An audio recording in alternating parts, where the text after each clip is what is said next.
নমস্কাৰ বন্ধু বান্ধৱীসকল আৰু এটা নতুন ভিডিঅ'লৈ আপোনালোকক স্বাগতম জনালোঁ। মই আজি এপিএছচিৰ নিউ সিলেবাছখন অকমান ব্ৰডলি ডিসকাস কৰিবলৈ আহিছোঁ। যিসকল এপিএছচিৰ এস্পাইৰেন্ট আছে, এপিএছচিৰ কাৰণে প্ৰিপাৰেচন কৰি আছে, তেওঁলোকৰ কাৰণে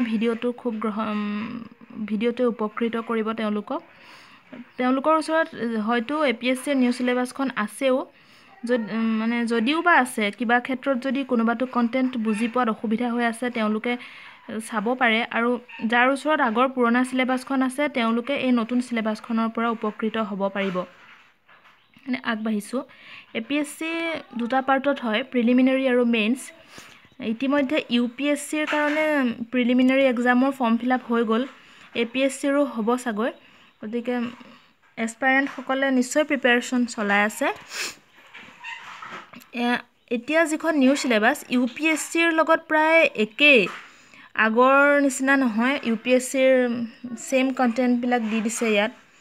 গতিকে আহকচোন চাওঁ। প্ৰিলিমিনাৰীৰ কাৰণে পেপাৰ দুখন হয়। ফাৰ্ষ্ট পেপাৰখনত 200 মাৰ্কছ থাকে, ডিউৰেশ্যন হয় 2 আৱাৰ্ছ, জেনেৰেল ষ্টাডিজৰ হয়। ইয়াত কন্টেন্টত আহে এ নম্বৰত current events of national and international importance, ৰাষ্ট্ৰীয় আৰু আন্তঃৰাষ্ট্ৰীয় পৰ্যায়ৰ কাৰেণ্ট ইভেণ্টছবিলাক। তাৰপিছত বি নম্বৰত আছে history of India and Indian national movement, Bharat বুৰঞ্জী আৰু ভাৰতৰ জাতীয় আন্দোলনবিলাকৰ বিষয়ে। Number C Indian and world geography, physical, social, economics geography of India and the world, Bharat আৰু বিশ্বৰ ভূগোল, ফিজিকেল, ছ'চিয়েল, ইকনমিক, এই গোটেইখিনি ভূগোলৰ যিমানখিনি পাৰ্ট আছে গোটেইখিনি ছেপাৰেটকৈ পঢ়িব লাগিব ভাৰত আৰু গোটেই বিশ্বৰ কাৰণে।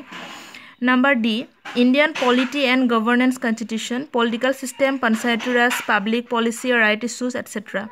পলিটিকেল ছায়েন্সৰ কণ্টেণ্ট থাকিব, তাত এইখিনি থাকিব ভাৰতৰ ৰাজনীতি, চৰকাৰ ব্যৱস্থা, ৰাজনৈতিক ব্যৱস্থা, panchayati raj, public policy, rights issues, এইবিলাক থাকিব।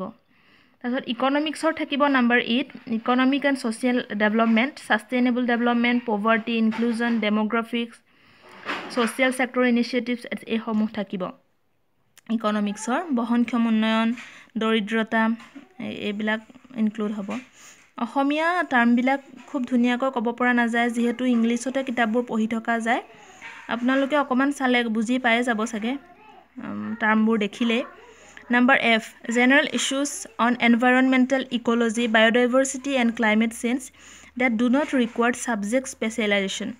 এনভাইৰনমেণ্টেল ইক'লজিৰো কণ্টেণ্ট থাকিব, জৈৱ বৈচিত্ৰ্য, জলবায়ু পৰিৱৰ্তন, এই ধৰণৰ যিখিনি পৰিৱেশ তন্ত্ৰৰ যিখিনি কণ্টেণ্ট আছে সেইখিনি। তাৰপিছত G number general science, general ছায়েন্সৰ যিখিনি আমি স্কুলত পঢ়ি আহিছোঁ সেই জেনেৰেল ছায়েন্সৰ যিখিনি বেছিক বস্তু সেইখিনিয়ে থাকিব। কিন্তু এটা কথা পেপাৰ এখনৰ ক্ষেত্ৰত প্ৰযোজ্য যে পেপাৰ এখনত যিমানটা আমি ABCDEFG কণ্টেণ্ট পালোঁ, প্ৰতিটো কণ্টেণ্টতে আমি অসমৰ স্পেচিয়েলি 30 পৰা 35% কুৱেশ্যন পাম। গতিকে অসমৰখিনি স্পেচিয়েলি আমি পঢ়িব লাগিব, অসমৰখিনি আমি বিশেষকৈ নোট বনাব লাগিব অসমৰ বিষয়ে। গতিকে পেপাৰ 1খন আছিলে এখন।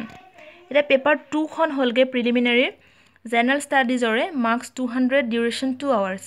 ইয়াত থাকিব comprehension, interpersonal skill including communication skills, এইবিলাক মানুহৰ যিখিনি পাৰ্চনেল যোগ্যতা থাকিব লাগে, পাৰ্চনেলিটিৰ যোগ্যতা, তাৰ ওপৰত এই পেপাৰখনত এইখিনি বস্তু ইনক্লুড আছে।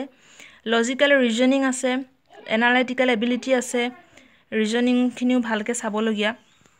তাৰপিছত ডি আছে decision making and problem solving, general mental ability. তাৰপিছত DEB এইখিনি মানুহৰ নিজা যোগ্যতা, পাৰ্চনেলিটিৰ যোগ্যতা, তেনেকুৱা লগত ৰিলেটেড আৰু। এতিয়া এফত কিন্তু বেছিক নিউমাৰেচি, যিখিনি আমি ক্লাছ 10 লেভেলত পঢ়িছোঁ, বেছিক নিউমাৰেচি, আৰ্টছৰখিনিয়েতো পিছত মেথছৰ লগত ৰিলেটেড নহয়, কিন্তু 10লৈকেতো সকলোৱে মেথছ পঢ়ে।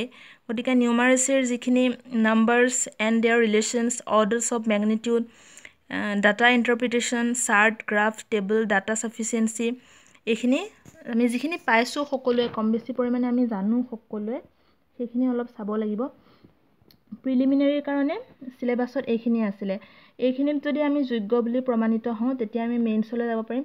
মেইনছৰ চিলেবাছখন এইখনৰ ওপৰতে বেছ, বেছ কৰা কিন্তু ব্ৰডলি আছে যেনে history of India Indian national movement বুলি ইয়াত আছে কিন্তু তাত হিষ্ট্ৰীৰ গোটেই কণ্টেণ্টখিনি এফালৰ পৰা কি আহিব ব্ৰডলি দিয়া আছে মেইনছৰ চিলেবাছখন বহুতখিনি দীঘলীয়া হয় আজিৰ ভিডিঅ'টোত গোটেইখিনি মই কভাৰ কৰিব নোৱাৰিম গতিকে প্ৰিলিমিনাৰী চিলেবাছখনকে আজি স্পেচিয়েলি দিলোঁ আপোনালোকে যদি ভাল পালে ভিডিঅ'টো লাইক কমেণ্ট শ্বেয়াৰ কৰিব আৰু যদি মেইনছৰ চিলেবাছখন দৰকাৰ হয় বা আপোনালোকক কামত অহা বুলি ভাবে তেতিয়াহ'লে মোক জনাব মই সোনকালে দিবলৈ চেষ্টা কৰিম আৰু মোৰ যদি চেনেলটো ছাবস্ক্ৰাইব কৰা নাই ছাবস্ক্ৰাইব কৰিব অনাগত দিনত APSCৰ কাৰণে প্ৰিপেয়াৰেশ্যন চলাই যোৱা মোৰ কণ্টেণ্টখিনি আপোনালোকলৈ মই আগবঢ়াই যাবলৈ চেষ্টা কৰিম তেতিয়ালৈকে বিদায় লৈছোঁ যদি কিবা ভুল দেখিলে মই বুজি পোৱাত কিবা ভুল দেখিলে আপোনালোকে শুধৰাই দিব বুলি আশা কৰিলোঁ থেংক ইউ